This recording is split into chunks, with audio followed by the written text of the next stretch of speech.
Bueno, somos los que somos, supongo. Se habrán quedado última semana, sí. Em, Se habrán quedado ahí revisando los discursos, qué sé yo, las votaciones, los conteos de votos. El café del Starbucks está más dulce hoy día, ¿o no? Bueno, si nos queda tiempo, vamos a hablar un poco de política, ¿no? En la segunda clase.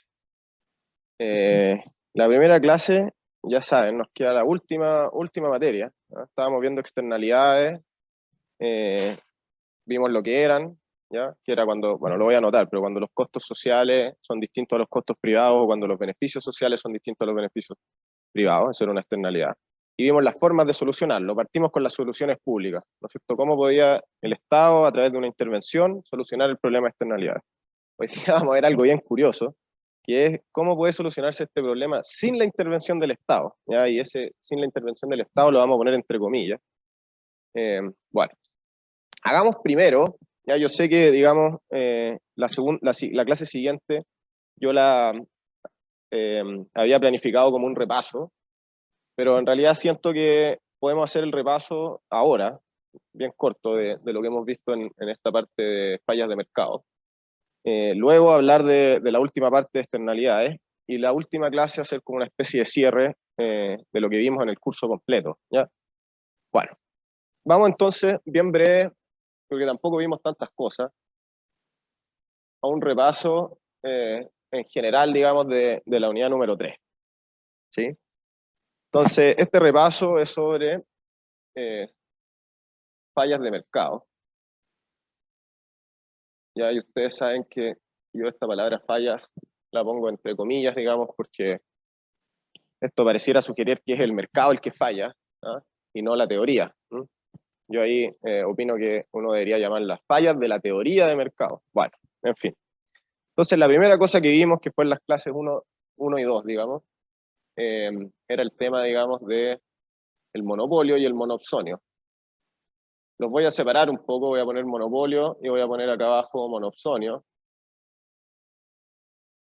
Ya recuerden que esto era cuando había un solo comprador, perdón, esto es un solo vendedor. Voy a aprovechar, tirar esa línea, esto es un comprador.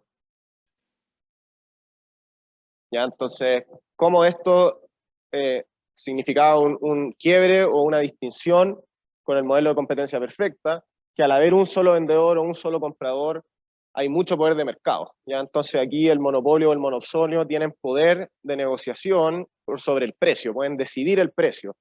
¿Sí? Esto, digamos, estos dos no tienen, digamos, o no toman los precios como datos.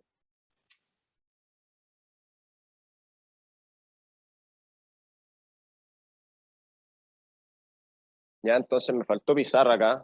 Quizás, perdón, voy a tratar de hacerlo hacia el otro lado, porque me está faltando pizarra. Voy a poner aquí quizás en verde, no sé. Bueno, esto de acá, voy a anotar lo mismo que anoté allá. No toman precio como dato. Ya recuerden que ser tomador de precio, tomar el precio como un dato era la condición que definía el tema de competencia. Entonces, cuando hay un monopolio, un monopsonio, que es un solo vendedor, un solo comprador, hay poder de mercado, ¿ya? Estas firmas deciden, digamos, o negocian el precio de mercado. Y lo que veíamos es que en vez de en competencia nosotros tenemos la ecuación precio igual costo marginal, ¿no es cierto? Sin embargo, en el monopolio lo que ocurre es que ingreso marginal es igual a costo marginal, ¿no es cierto? Y en el caso del monopsonio, nosotros decíamos que el beneficio marginal era igual a lo que yo llamaba, más bien el PINDIC, no yo, llamaba el gasto marginal. Bueno, esas eran las dos grandes ecuaciones. Esto en contraste de precio igual costo marginal, que es la ecuación, digamos, de competencia perfecta. Estas dos cosas generaban subproducción,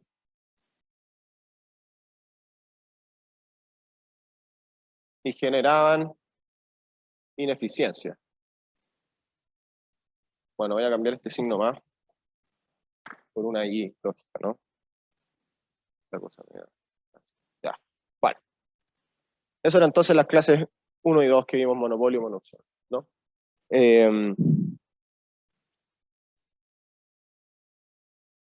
Entonces las clases 3 y 4, quizás me estoy confundiendo los números, pero no importa. La primera materia fue monopolio, monoopsonio. La segunda materia era externalidades, ¿no es cierto?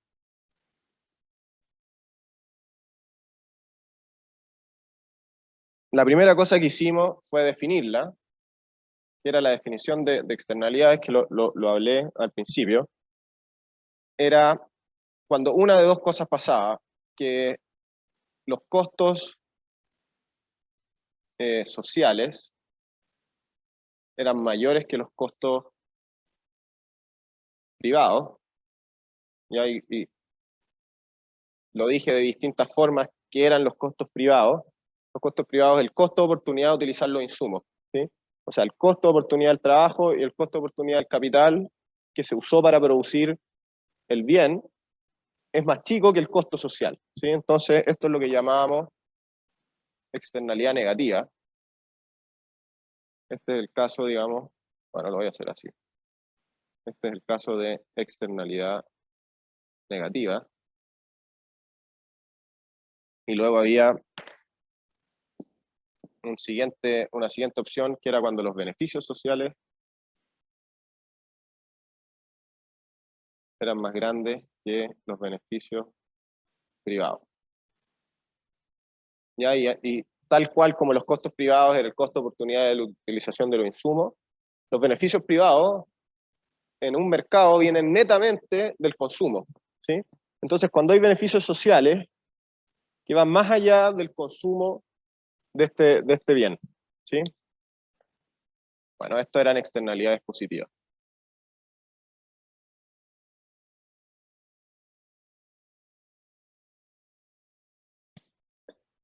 Esta cosa también genera ineficiencia.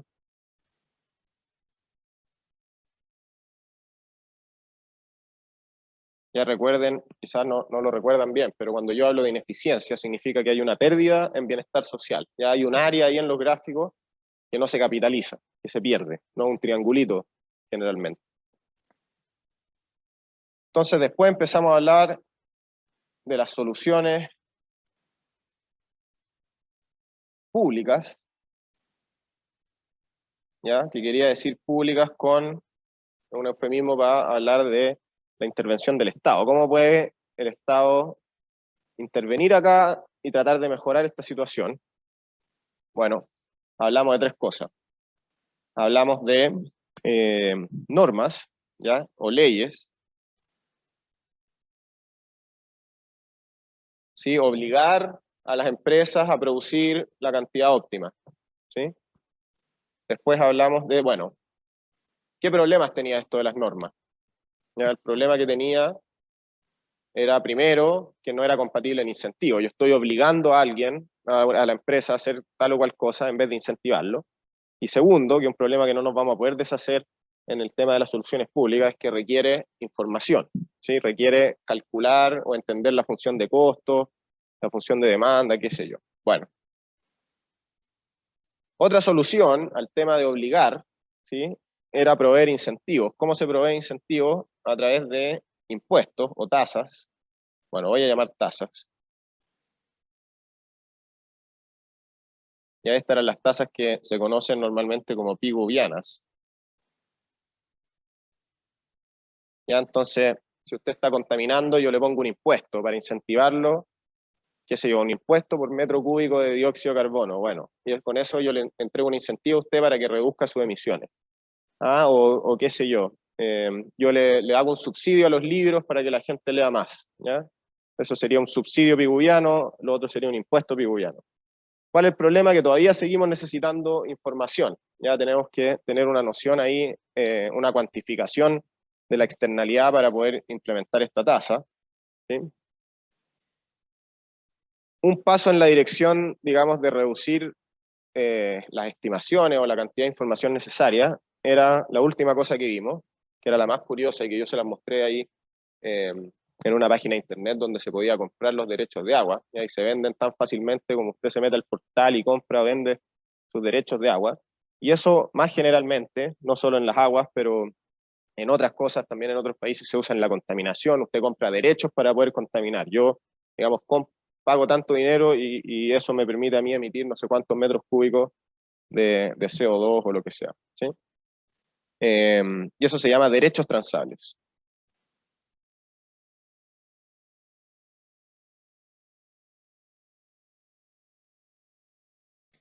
Entonces ahí usted ya no necesita saber la función de costo de las empresas, ¿ya? No necesita saber, no necesita cuantificar la externalidad, lo único que necesita es determinar un Q óptimo. Si usted dice, bueno, yo quiero que se emitan, qué sé yo, 200 metros cúbicos de CO, por decir cualquier número, probablemente son muy chicos, pero no importa ya. Eso es lo que yo quiero que se emitan, y después el precio, cuánto cuesta emitirlas, bueno, eso va a estar dado por la negociación o por el mercado de los derechos transables. O sea, las distintas empresas van a vender o comprar, transar, es decir, los derechos que tienen, y eso va a determinar el precio.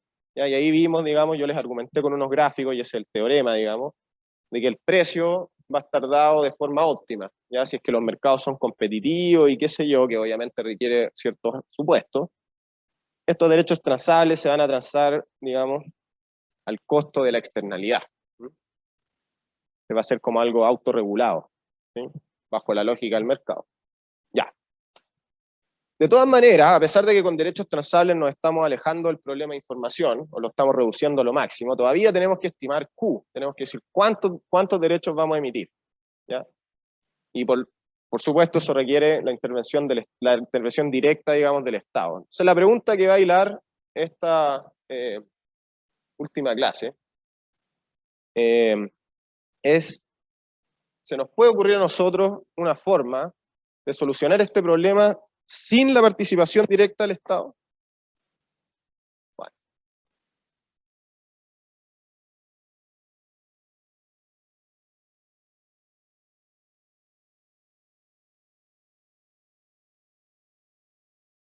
ahora le voy a poner el problema de externalidades.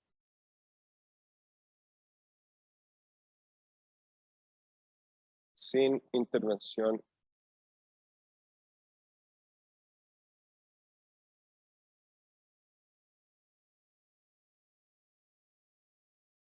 y voy a poner entre comillas este tema de sin intervención del Estado. ¿Por qué lo voy a poner entre comillas? Y aquí vamos a hacer un pequeño repaso en realidad, pero algo que no está directamente en la materia, pero que yo se lo he comentado en distintas oportunidades.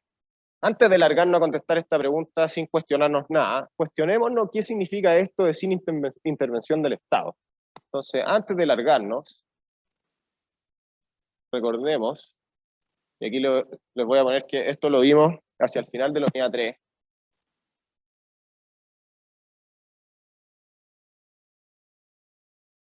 ya que a pesar de las pretensiones, digamos, teóricas de abstraernos y decir, bueno, el mercado funciona por sí solo, recordemos que el mercado, y lo voy a poner en mayúscula, nunca, ¿ya? Funciona, digamos, de la nada, no funciona en el vacío, ¿sí? O sea, el mercado nunca funciona sin Estado. Ya lo mínimo, si usted, digamos, es muy liberal, ¿ya? Lo mínimo que necesita el mercado para funcionar es el derecho a la propiedad privada, ¿ya?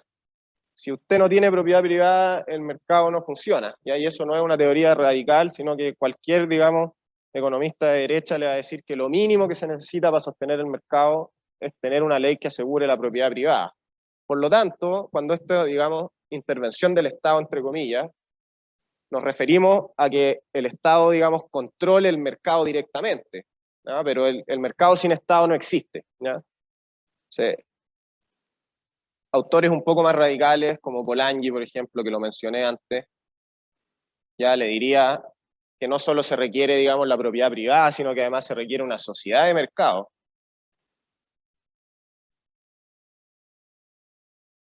Ya se requiere digamos, bueno, la propiedad privada, pero se requiere un cuerpo policial, ya que funcione en torno a los derechos económicos, ya se requiere una sociedad volcada hacia el consumo, etcétera, ¿ya? Y después Gramsci, otro autor ahí radical de principio del siglo pasado, habla de que no solo se necesita una sociedad, digamos, de mercado, sino que además se necesita una hegemonía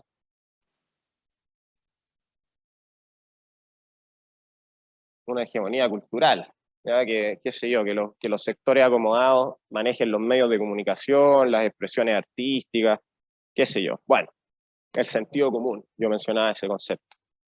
Por lo más cruzco que acaba de salir el eje, bueno, va a gobernar con el sentido común. Ya, entonces déjeme concluir que cuando los economistas NC, recuerdo usted, neoclásico, dicen sin intervención del Estado,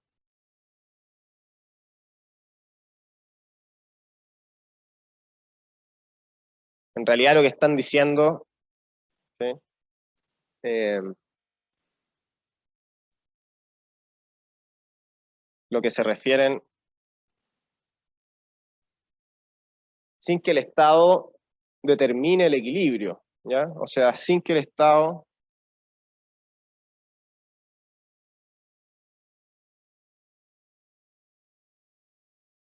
escoja, y lo voy a poner en términos matemáticos para que se entienda, digamos, cómo se ve esto en el modelo, sin que el Estado decida Q y P, ¿ya? Digamos, cuestre, o no le pongamos bueno, pues da lo mismo, sin que el Estado decida la cantidad y el precio. ¿Mm?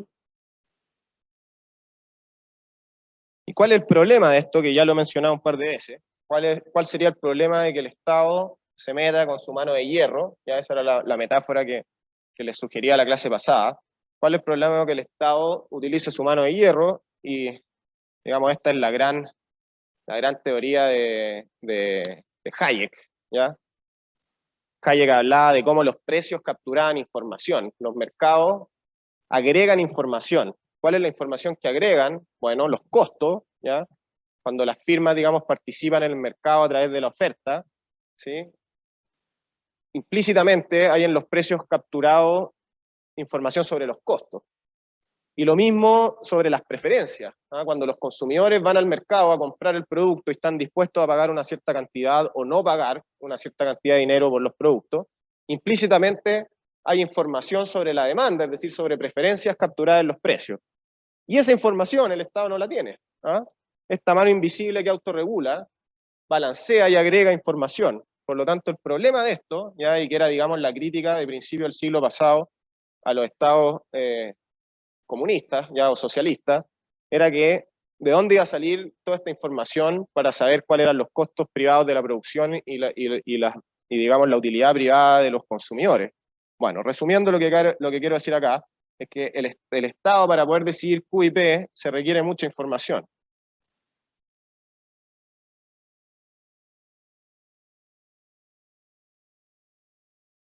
Ya, ese era uno de los grandes argumentos de Hayek a favor del libre mercado. ¿Mm? El Estado no requería información, sino que la mano invisible balanceaba todas estas cosas. Los precios, déjeme poner esa frase que a mí, estas frases no sé por qué me gustan tanto, que son medias poéticas. ¿Eh? Los precios agregan información. ¿Ya? Ahí usted ve cómo mis colegas le han otorgado toda una serie de superpoderes a los precios, los personifican, los precios agregan información, ¿ya? Los precios balancean oferta y demanda, qué sé yo. Bueno, entonces esta es como la lógica de por qué estamos tan obsesionados con solucionar el problema sin la intervención del Estado. Ya este paréntesis, si quieren, lo podemos poner en rojo, este es un paréntesis, perdón, no desde acá, desde aquí esto es un paréntesis.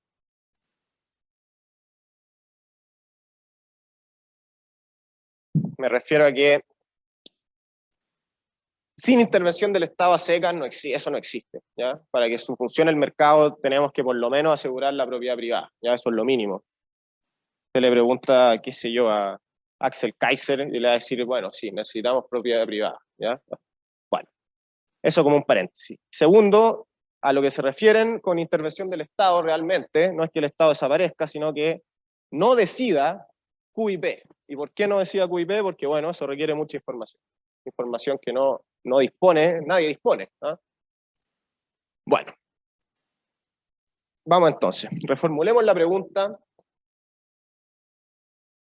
¿Cómo podemos, digamos, solucionar este problema sin que el Estado determine el equilibrio?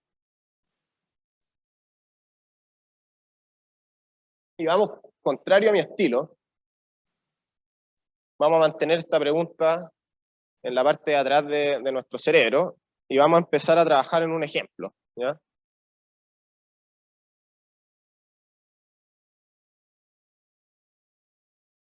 Entonces pensemos en el siguiente ejemplo. ¿Ya? Hay un agricultor y un apicultor. Entonces alguien que, qué sé yo, cultiva manzana o cualquier su fruta favorita, lo que sea, y otro sujeto que tiene ahí colmenas de abejas. Entonces hay un apicultor. Vamos a usar la letra M por miel. ¿Ya? Apicultor, vamos a poner miel ahí. Entonces el apicultor tiene un costo, una función de costo igual a 2qm cuadrado. ¿Ya? Además, el precio de la miel, ya digamos, pensemos que aquí no hay demanda, sino que este apicultor está exportando la miel, ya, o la está vendiendo, digamos, al precio de mercado. El precio de mercado, estos dos productores son tan chicos, digamos, que no pueden afectar el precio, lo toman como un dato, y el precio de la miel es 120, ya 120 que, no sé, unidades monetarias. Bueno. Y después hay un agricultor, qué sé yo, manzana o avellana o lo que sea, que tiene una función de costo, perdón, ahora sí con A. La A va a ser del agricultor. ¿Ya? 2QA cuadrado menos QM, ¿o no? Ah, menos QM cuadrado. Menos QM cuadrado. Bueno. Y el precio de estas manzanas es 200. Ya. O sea, la primera pregunta, ¿qué tipo de externalidad hay acá?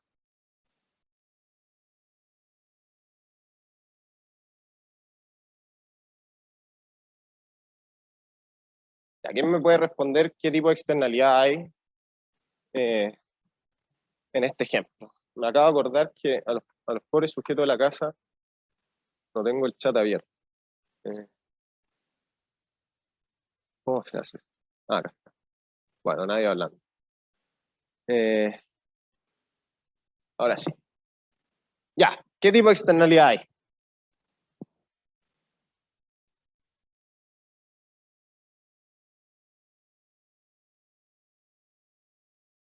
¿Perdón? Sí. Hay externalidad positiva de producción. ¿Y por qué hay externalidad positiva? Porque la cantidad de miel producida no solo aumenta los costos de la miel, sino que reduce los costos de la producción agraria, no, bueno, no sé, la producción de la agricultura, ¿sí? Bueno, ¿cuál es la lógica de esto? Que las abejas van y polinizan los árboles y qué sé yo, y aumenta la producción.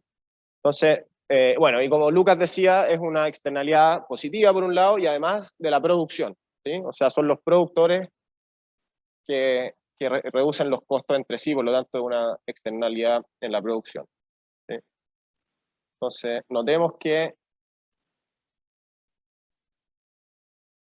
la producción de miel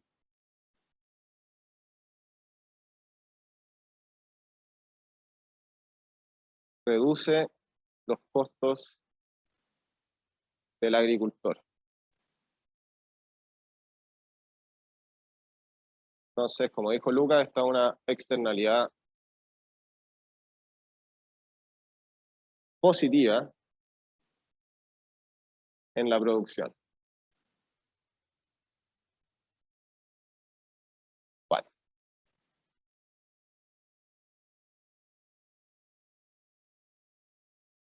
Vamos a ir lento, digamos, y esto también lo estoy haciendo como una especie de repaso. ¿Cómo podemos encontrar el equilibrio de mercado? Pongámosle aquí equilibrio competitivo. Si estos sujetos compiten, ya sin ponerse de acuerdo, sin, digamos, la intervención del Estado, se ponen a competir, ¿qué va a pasar? ¿Ya? ¿Cuál es la ecuación principal de la competencia? ¿Ya? Si el mercado competitivo, ¿qué van a hacer los productores? ¿Cómo se determina la oferta de los productores en un mercado competitivo? Esto es de la unidad 1.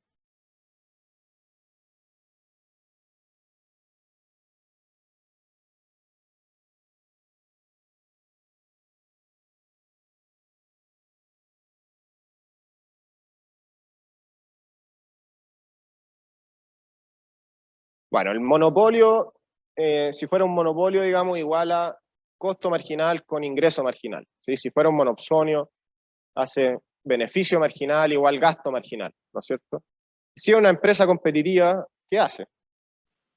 ¿Cuál es, digamos, la ecuación? Que en realidad son dos, pero hay una que es de entrada o no entrada, y la otra es de qué cantidad elige producir.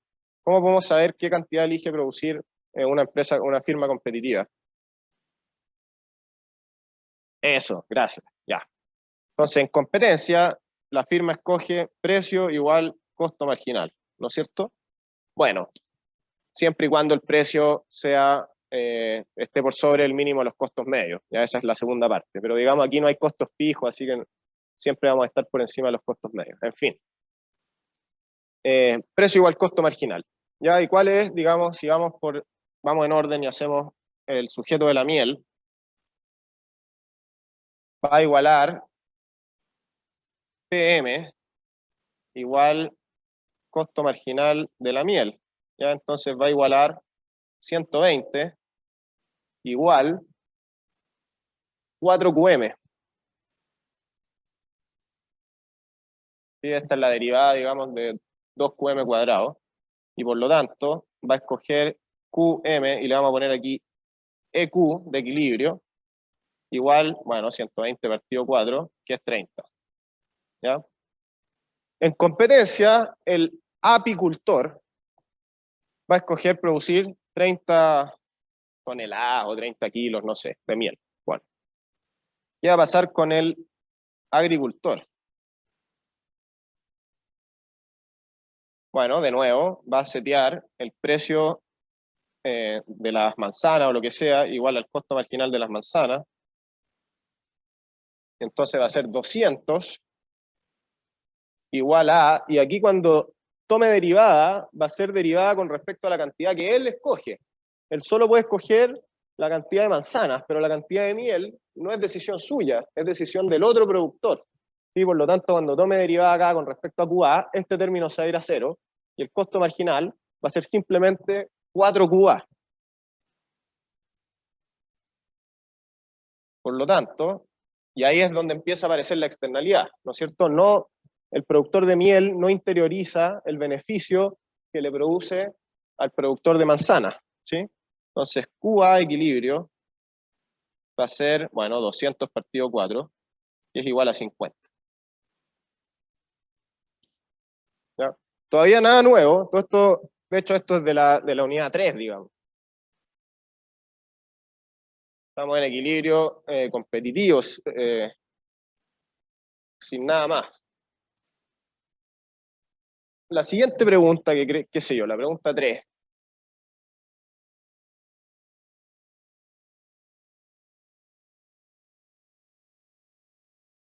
Es cuál sería el óptimo social. ¿Ya? Encuentre el óptimo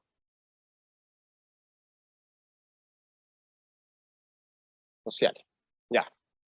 ¿Cómo podemos encontrar el óptimo social? ¿O qué diferencia el equilibrio competitivo del óptimo?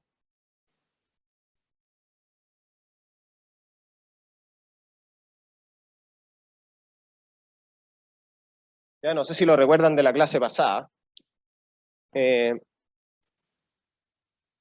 Bueno, vamos a la parte teórica para ir entendiendo mejor.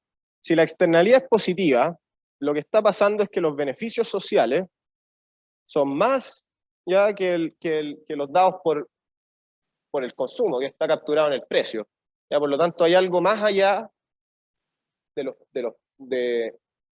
beneficio, digamos. Bueno, aquí no hay curva de demanda, pero porque está resumida en el precio, que es un precio fijo. ¿Ya?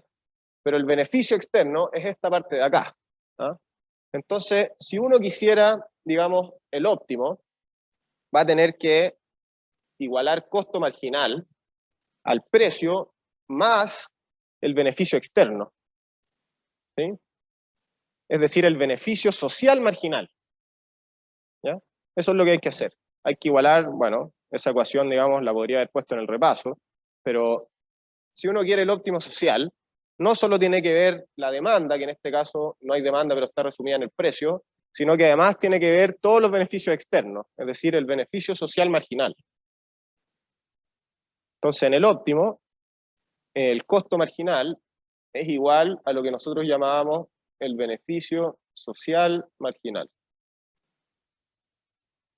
¿Ya? Entonces, si se fijan, en el mercado de la miel, ya el costo marginal ya lo calculamos, es 4 QM, eso nomás, perdón, 4 QM, ¿sí? Pero el beneficio social marginal es el precio, ¿ya? Es el beneficio que trae vender cada kilo de miel, pero además, cada unidad de miel que produce reduce los costos de los agricultores, ¿sí? Entonces, esta parte de aquí, este es el beneficio externo, ya lo voy a unir después con una línea para acá, pero hay que tomar en el margen qué beneficio da eso, ¿sí? Y eso da 2 QM, ¿ya? Voy a hacer aquí una serie de líneas, pero esta parte de acá, que es la externalidad positiva, de acá, ¿sí? Note usted que el productor de miel, si es que si estuviéramos planificando,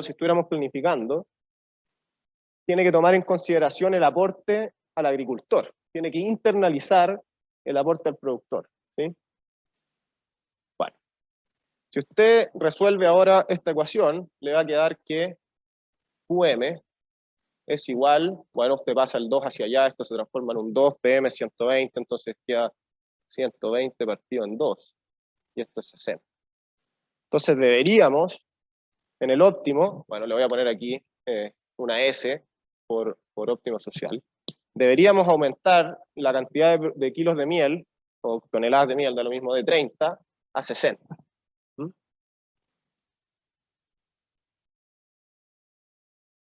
El agricultor no produce ninguna externalidad, ¿sí? El agricultor no produce externalidad, por lo tanto el óptimo social va a estar dado por el, digamos, el equilibrio de mercado, ¿sí? El agricultor, vamos a tener el costo marginal, ¿sí? Que es 4 QA, igual simplemente a precio A, ¿sí? Aquí si quieren le podemos poner ahí un más 0, porque no hay externalidad.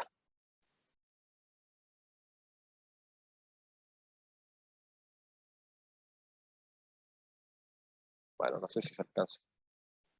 Ah, sí, esa línea está muy mal trazada, de hecho. Qué curioso.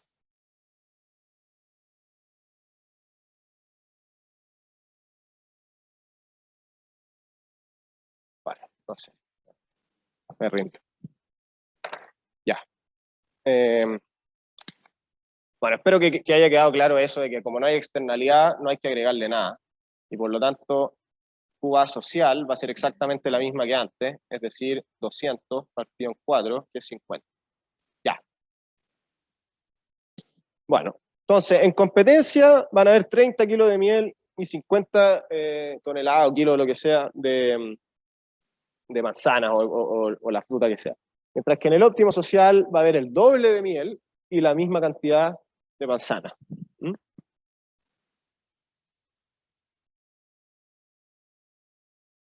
Sigamos en la última cosa ya de repaso.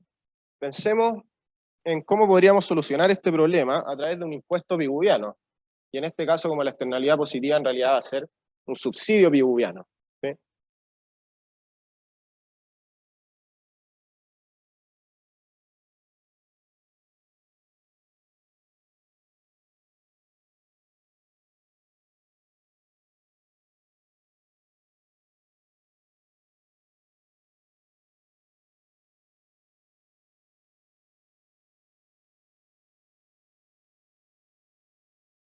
Bueno, yo les di eh, una fórmula ahí.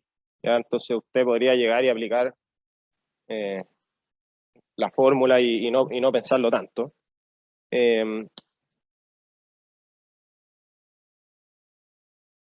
¿Cómo podríamos encontrar aquí el subsidio pigouviano? Ya lo que necesitamos es incentivar. De nuevo, usted aplica la fórmula y se olvida, pero solamente para repasar cómo se obtiene esta fórmula, tenemos que incentivar al productor de miel a que produzca la cantidad que nosotros queremos. ¿Ya? Entonces, recuerde que en competencia, porque aquí estamos incentivando, no estamos obligando a nadie, entonces el productor de miel va a seguir con la mentalidad de la competencia. ¿Ya? El productor de miel va a seguir seteando precio igual eh, costo marginal, ¿no es cierto? Pero como ahora le vamos a dar un subsidio, el costo marginal se va a reducir en S, ¿no es cierto? Por unidad. Recuerde que el costo marginal es el costo de la última unidad. El subsidio, como es unitario, ¿sí? Por cada unidad que produzco, gano S. Por lo tanto, la última unidad, digamos, reduzco S mis costos. Tanto precio igual costo marginal menos eso. Si quiere usted puede mover este S para acá, que también tiene más, se entiende de forma más natural. Precio más el subsidio tiene que ser igual al costo marginal. ¿Sí? Ahora, usted puede obtener esto, si no quiere memorizarse nada, usted puede hacer un paso previo. ¿Cómo se obtiene esta ecuación? Bueno, usted maximiza utilidades, ¿sí? Pone lo que son las utilidades, precio por cantidad, más cantidad por subsidio, menos costos, lo deriva igual a cero y va a sacar esta ecuación. ¿Sí? Si es que ya no quiere memorizarse nada. En todo caso, en la prueba usted va a tener los apuntes, así que no hay problema. Bueno, se entiende más o menos de dónde viene esa ecuación. Ahora, el costo marginal, y aquí es donde hay que tener cuidado, este costo marginal de acá es el costo que yo, digamos, evaluado en la cantidad que yo quiero que el productor produzca, ¿sí? Por lo tanto, el subsidio pigouviano tiene que ser el precio de la miel, perdón, despejé mal. El costo marginal en la cantidad que yo quiero, ¿sí? Es decir, en QMS menos el precio de la miel. ¿Ya? Si quieren el subsidio de la miel le ponemos SM, tiene que ser el costo marginal de lo que yo quiero menos el precio. ¿Sí? Entonces esto va a ser, el costo marginal es 4M, ¿no es cierto? O sea, 4QMS menos, bueno, le vamos a seguir poniendo PM. Y ahora sí vamos a reemplazar por número. Esto es 4 por 60 menos 120. Y esto es 240 menos 120. Bueno, lo hacemos lento. Ya, entonces ese al final es igual a 120.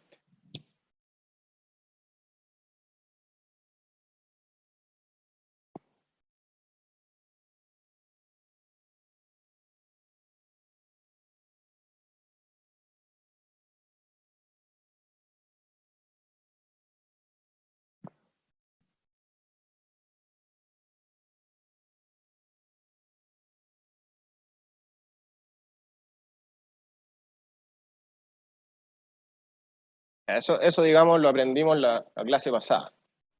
Ahora sí, volvamos a nuestra pregunta. ¿Ya? ¿Cuál es el problema, digamos, de este subsidio pigouviano en términos de información? Bueno, en términos gubernamentales, es que requiere información, o sea, hay que calcular. El problema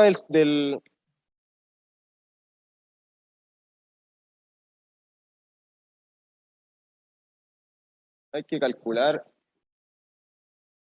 esto, ¿no?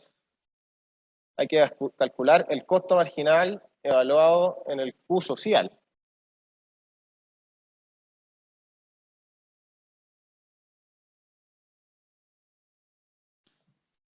¿Ya?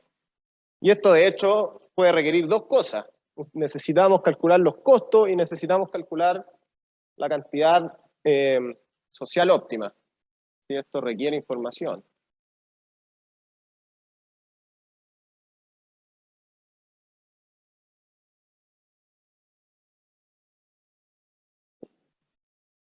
¿Ya? Y ahí, después quizás más adelante, no lo sé, si se dedican a esto van a entender que todas estas estimaciones presentan una doble complejidad, porque las firmas no tienen ningún incentivo a revelar sus costos.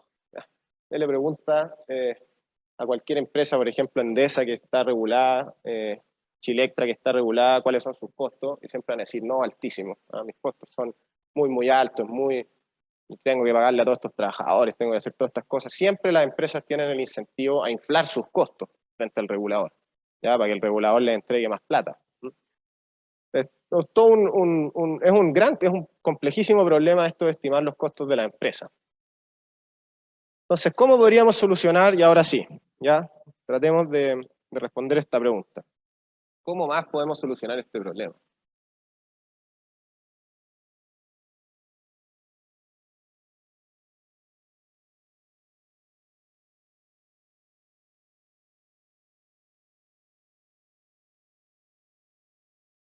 No sé si habrán leído el PINDIC por ahí, porque estaba la respuesta, digamos, es lo que viene ahora. Pero la intuición, digamos, es qué pasa si permitimos que estas dos empresas negocien. ¿Ya?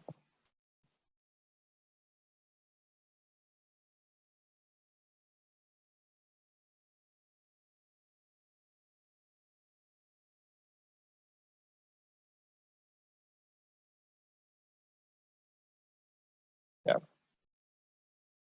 ¿Cómo esto de negociar? Que se pongan de acuerdo. ¿Ya? Tú me entregas tanta plata y, qué sé yo, el agricultor le pasa una cierta plata al productor de miel y el productor de miel aumenta su producción. ¿Mm? Veamos cómo sería esto. ¿Ya? Calculemos las ganancias desde la solución competitiva al óptimo social.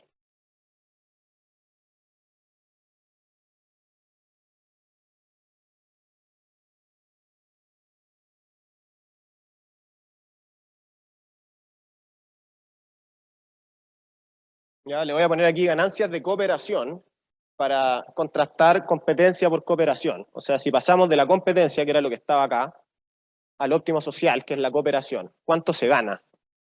¿Ya? ¿Cómo podemos calcular cuánto se gana? Simplemente tenemos que calcular las utilidades, ¿sí? Entonces calculémoslo en azul. ¿Ya? ¿Cuál es el PI, es decir, las utilidades de la empresa agrícola en equilibrio? Ya lo voy a hacer, esta vez lo voy a hacer poniéndole las letras a cada cosa y después voy a tirar los números nomás. ¿Cuáles son las utilidades? Recuerde usted, por favor, de la primera parte, que esto es precio por cantidad, ¿ya? Menos los costos de QA, ¿no es cierto? Y esta cosa es 120 por QA de equilibrio, que es 50, menos los costos estos, que ya los borré, pero eran 2QA cuadrado,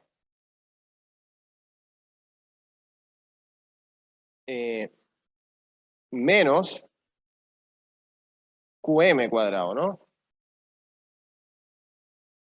Bueno, esto es 50 por 120, 12 por 5, 60, no, sí, 60, ¿no? O sea, 6600, 6000,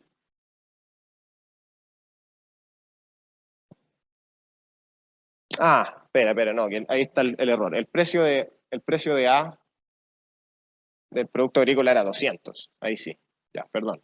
Entonces, 200 por 50, que es 10.000, menos 2 por QA cuadrado. QA es 50, al cuadrado es 2.500, por 2 es 5.000, más QM cuadrado, que es 30, ¿sí? Porque es el de equilibrio.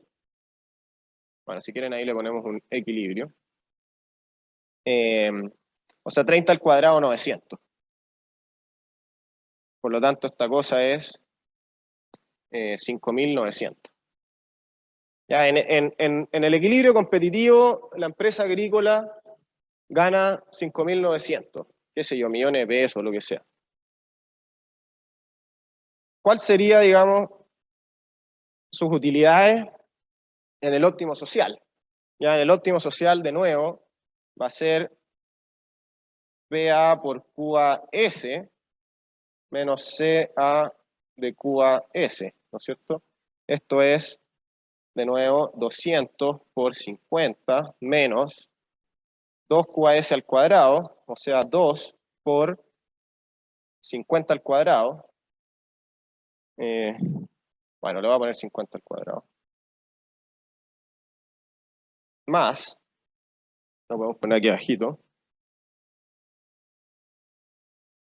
más QMS al cuadrado, es decir, 60 al cuadrado. Y esta cosa es 10.000 menos 5.000 más 3.600. Y esto es igual a 8.600, ¿no?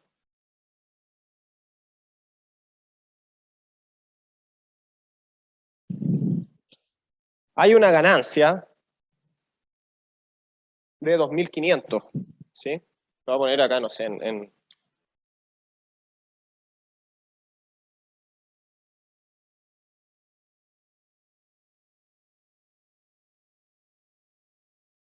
¿Qué quiere decir que hay una ganancia de 2.500? Es decir, que el agricultor estaría dispuesto a pagarle 2.500 al apicultor para que el apicultor produjera la cantidad social óptima. ¿Sí? Vamos a ver cuánto le cuesta al apicultor producir la cantidad socialmente óptima.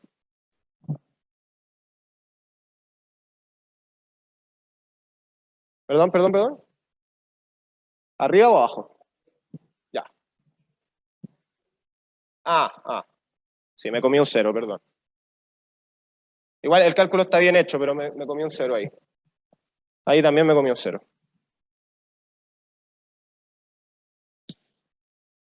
Perdón.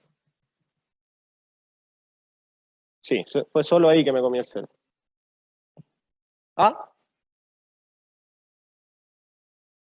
No, porque los costos se reducen, ¿no? Entonces, esto da 4.100. O sea, esto da 4.100. ¿Sí? O sea, es 10.000 menos 5.000 más 900. Por lo tanto, es 5.000 más 900. Sí, es que hay un juego ahí con el paréntesis con el menos. Bueno, estaba borrando yo acá.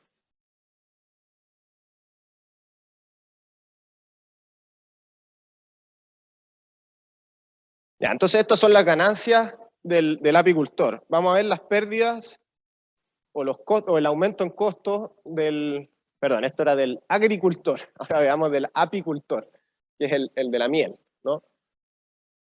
En equilibrio, este sujeto gana, y ahora sí lo voy a hacer solo con números, 120 por 30 menos 2 por 30 al cuadrado, ¿ya?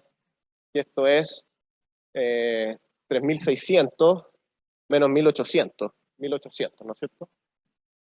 Bueno, voy a chequear que estoy haciendo los cálculos bien, porque si no va a ser un desastre.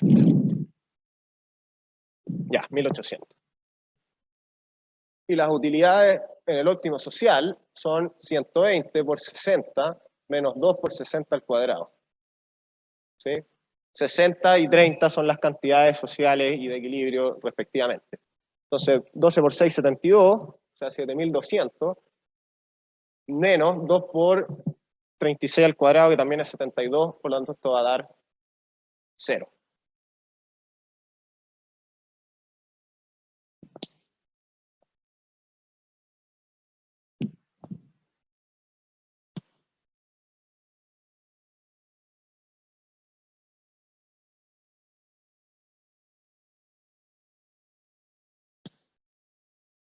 Los costos del apicultor aumentan en 1.800.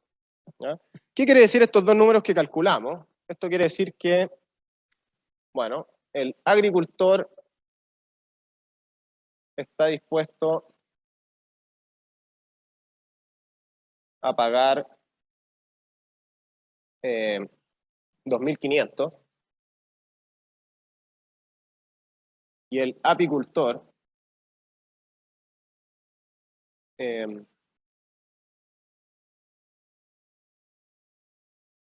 está dispuesto a aceptar 1.800. Ya es lo mínimo. ¿Sí? O sea, el agricultor lo máximo que está dispuesto a pagar es 2.500 y el apicultor lo mínimo que está dispuesto a aceptar es 1.800. ¿Sí? Entonces, ¿cuál es la conclusión de esta cosa? ¿Ya? Y aquí es cómo se soluciona el problema, digamos. Si las empresas o las firmas negocian una transferencia T que esté entre 1.800 y 2.500, ¿sí? Ambas partes se negocian, ambas partes se benefician.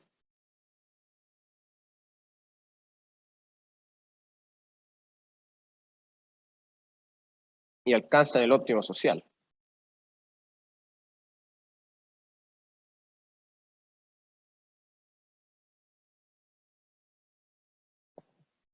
¿Ya? Y esto es lo que esto lo vamos a generalizar y se va a llamar el teorema de Coase, ¿ya? Ronald Coase. Les vamos a ver que en general, si los derechos de propiedad están bien definidos, no hay costos de negociación, entonces se alcanza el óptimo social. Si uno permite ya que estas dos empresas negocien, y si es que no hay costos de negociación, ya, y además la información es perfecta y qué sé yo, se requiere toda una serie de condiciones, se va a alcanzar el óptimo social. Notemos que aquí, lo único que hizo el Estado fue permitir que estas partes negociaran. ¿Ya? En este caso, digamos, todo lo que se necesita para poder negociar es alguna forma de controlar o firmar un contrato, digamos, ¿ya? Permitir, digamos, que estas partes, que el apicultor tenga el derecho ya de cobrarle ahí al agricultor por el uso de sus abejas. ¿Ah? Que vaya ahí y le dijo, oye, tus abejas vinieron perdón, mis abejas fueron a polinizar tus árboles, qué sé yo, entonces tú me debes 2.000. ¿Ah? Bueno, tengo la cosa acá. Vamos a hablar de derecho de propiedad. Ya hay el teorema de Coase. Entonces vamos a poner aquí, creo que esta es la parte B, no sé, el teorema de Coase.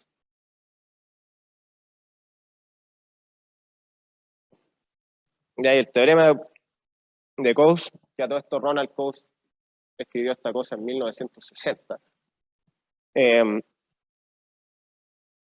Dice en general que cuando ambas partes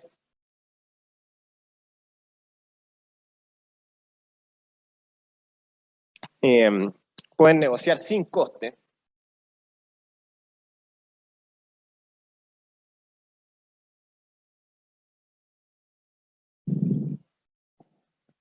y en beneficio mutuo. ¿Y aquí quiere decir esto del beneficio mutuo? Quiere decir que el resultado va a ser algo, es posible que el resultado los beneficie a los dos. ¿Ya? Aquí nosotros demostramos que cualquier acuerdo que esté entre 1.800 y 2.500 beneficia a ambas partes, a eso se refiere. Ya hay negociaciones que no, hay juegos de suma cero. Que si yo gano, tú pierdes. En este caso, es un acuerdo que puede beneficiar a ambas partes, ¿no?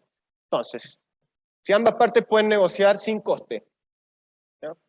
No hay costes de negociación, en beneficio mutuo, entonces el resultado es eficiente.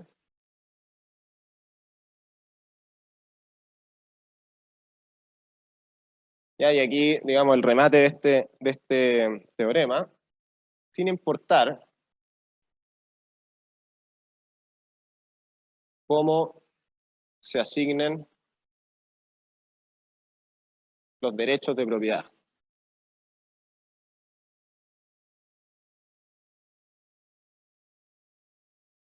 ¿Ya? Y esto de cómo se asignen los derechos de propiedad es, bueno, yo puedo permitirle al agricultor que subsidie al apicultor, o yo puedo permitir que el apicultor le exija un pago al agricultor. ¿Ya? Esas son dos maneras distintas de definir los derechos de propiedad, sin importar cómo yo las defina, si es que ambas partes negocian sin costo y en beneficio mutuo, se va a llegar a un resultado eficiente. Ya es el teorema ahí de Ronald Coase. ¿Cuánto nos queda? 10 minutos. Bueno, queda bien.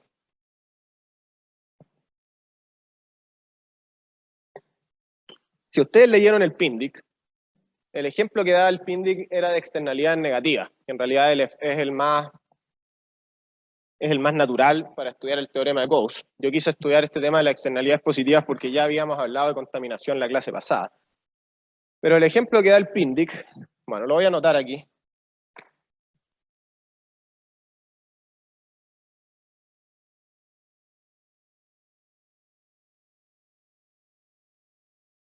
No sé si siempre se me confunde dónde va la Y y dónde va la I. Creo que es PINDIC.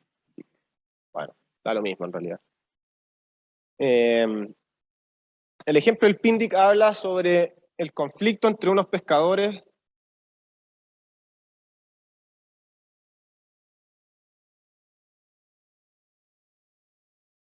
y una empresa que contamina el río. ¿Ya? Entonces tienen el cuento es que hay una empresa que contamina un río y hay unos pescadores que obviamente si es que el río está contaminado se les reduce la pesca y qué sé yo. Entonces están ahí negociando si es que instalan o no instalan un filtro. ¿Ya? Entonces hay dos opciones o dos formas de asignar derechos de propiedad.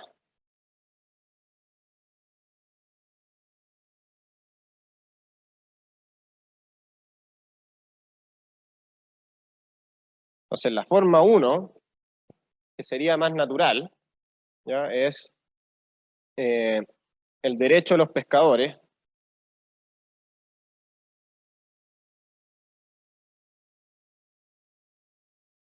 para un río limpio. Lo voy a resumir un poco, sin artículos.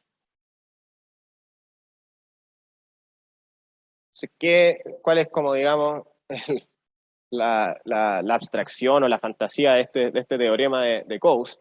Es que si usted le da el derecho a los pescadores al río limpio, bueno, ellos van a obligar, digamos, a la empresa a instalar ¿cómo se llama esto? Filtro, ya, o le van a cobrar a la empresa por la contaminación, ¿ya? Y en esa negociación se va a alcanzar el óptimo social, ¿ya? El segundo punto sería entregarle, que es menos intuitivo, pero según el teorema de Coase también debería funcionar, es entregarle el derecho a la empresa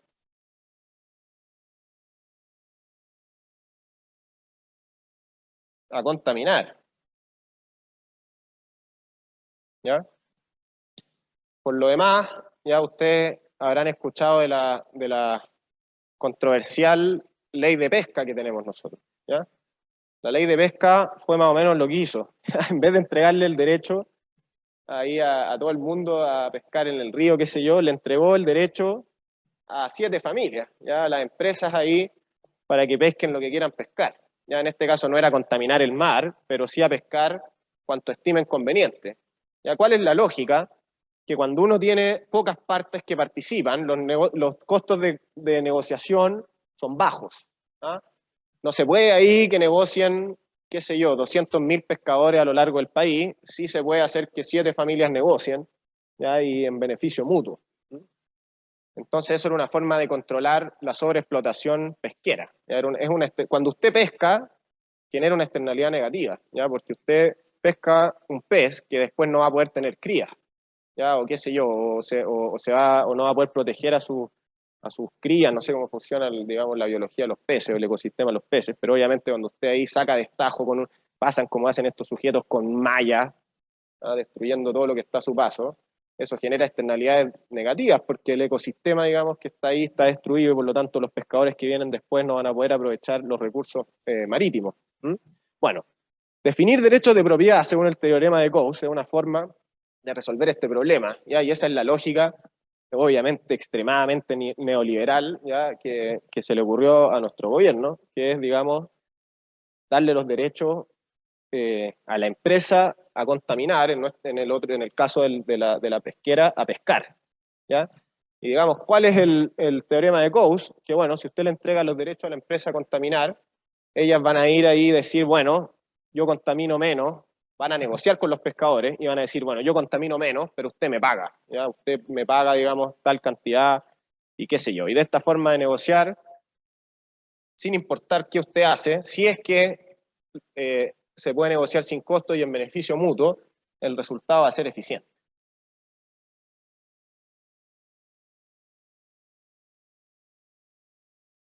Voy a poner acá en ambos. Ya en cualquiera de las dos. Bueno, lo voy a poner en uno o dos.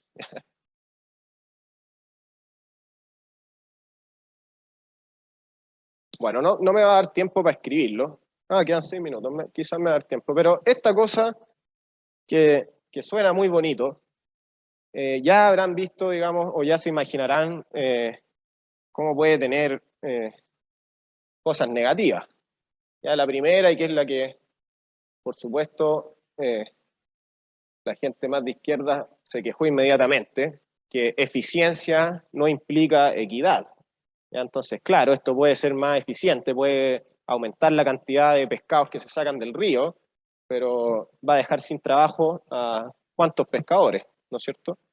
Entonces, vamos aquí a hablar de los problemas de esta cosa, bien breve. Entonces, primero que nada, es que eficiencia, y esto, digamos, aplica para todas las cosas que hemos hablado, ¿ah? Todas las cosas que hemos hablado sobre eficiencia y que los mercados son eficientes y qué sé yo, la eficiencia no necesariamente implica equidad. El segundo punto es el tema de los derechos de propiedad. No siempre se pueden asignar.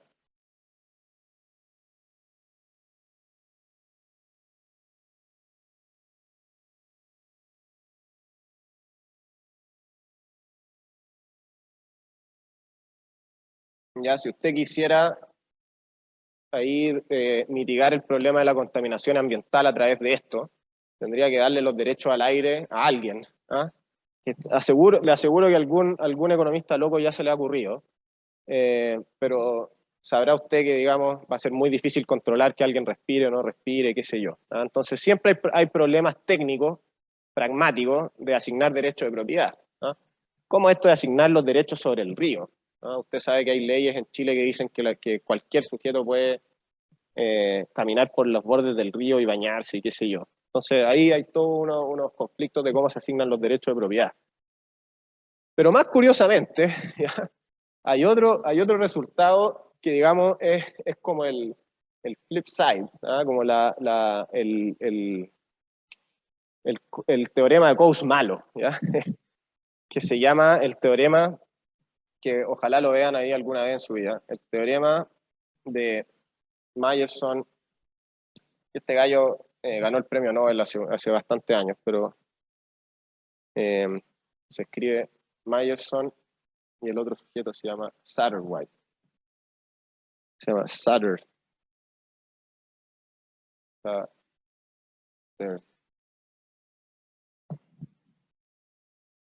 White. Ya. El teorema de Myerson-Satterwhite, que dice exactamente lo contrario a esto, moviéndole una pequeña pata. ¿Ya? Si es que hay asimetrías de información, nunca se puede negociar de forma eficiente. Es todo lo contrario de lo que dice. Entonces, por lo demás, es un teorema muy famoso y muy aplicado en muchas partes de una rama de la economía que se llama diseño de mecanismos. Si hay asimetrías de información, obviamente el teorema es más preciso y qué sé yo, pero lo voy a escribir en lenguaje común. Si hay asimetrías de información,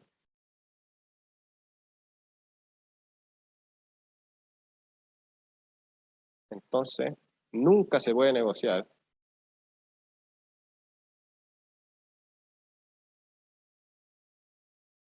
de forma eficiente. O más bien, el resultado de la negociación nunca es eficiente. Voy a cambiar el parafraseo, lo voy a parafrasear. El resultado de la negociación nunca es eficiente. ¿Y qué significa asimetrías de información? Significa que yo no sé, ¿se acuerdan que aquí veíamos claramente que el apicultor perdía 1.800 y el agricultor ganaba 2.500? ¿Ya? Por lo tanto, ambos sabían que cualquier transferencia entre esos dos números beneficiaba a ambos. ¿Qué pasa si hay asimetrías de información y yo no sé con exactitud cuánto ganas tú o cuánto gano yo? ¿Ya? El teorema de Myerson-Satterwhite dice que si las partes no saben exactamente cuántos son los beneficios y los costos de las otras partes, entonces nunca pueden negociar de forma eficiente. ¿Ya? ¿Y por qué? Porque están los incentivos, digamos, a yo decir, no, mis beneficios van a ser súper pocos, así que tú vas a tener que pagarme más, y el otro va a decir, bueno, no, los míos son pocos, así que tú págame más, qué sé yo.